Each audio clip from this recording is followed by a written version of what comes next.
బంటి అయితే అంజలిని ఆశ చనిపోయిన దగ్గరకు తీసుకుని వచ్చి, ఇదిగో అంజలి ఇక్కడే ఈ ప్లేస్లోనే ఆశ నా చేతులారా జారిపోయి పడిపోయింది, నీకు చూపిస్తానని చెప్పి ఆ అంజలిని అక్కడికి బంటి తీసుకుని వెళ్తూ ఉంటాడు. తీసుకుని వెళ్ళి, ఇదిగో అంజలి ఇక్కడే ఆశ ఇక్కడే పడిపోయి ఉన్నది, నేను చూస్తే ఊపిరి లేదు అని చెప్పి అంటాడు. అయినా సరే అక్కడ ఆశ ఉండదు. ఆశ ఉండకపోయేసరికి బంటి అయితే, ఏంటి ఇక్కడ ఆశ ఉండాలి కదా, లేదేంటి అని చెప్పి అనుకుంటూ ఉంటాడు. ఇక అంజలి అయితే, ఏది ఎక్కడ ఆశ అని చెప్పి అడుగుతుంది.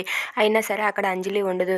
ఎక్కడ బంటి లేదు కదా, నువ్వెందుకు అలా భ్రమపడ్డావు, ఇక్కడ ఏమీ లేదు కదా, ఇక్కడ ఏ డెడ్ బాడీ లేదు, నువ్వేదో భ్రమపడి మాతో అలా చెప్పావు గలా బంటి అని చెప్పి అంటుంది. అయినా సరే లేదు, నేను ఇక్కడే చూశాను అని చెప్పి బంటి అంటాడు.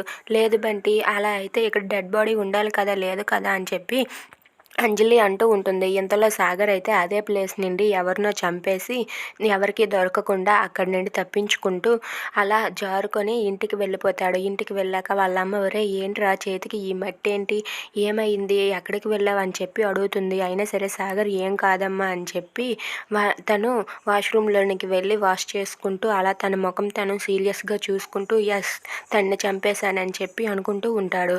ఇంతలో ఇంటి దగ్గర అమృత వాళ్ళ ఆయన అరుణ్ షర్ట్కి అయితే రక్తపు మరకలు ఉంటాయి. అది చూసి అమృత అయితే ఒక్కసారిగా షాక్ అవుతుంది. ఏంటండి ఈ షర్ట్కి రక్తపు మరకలు ఉన్నాయి ఏంటి, అసలు ఏం జరిగింది, మీరు ఎక్కడికి వెళ్ళారని చెప్పి అడుగుతూ ఉంటుంది.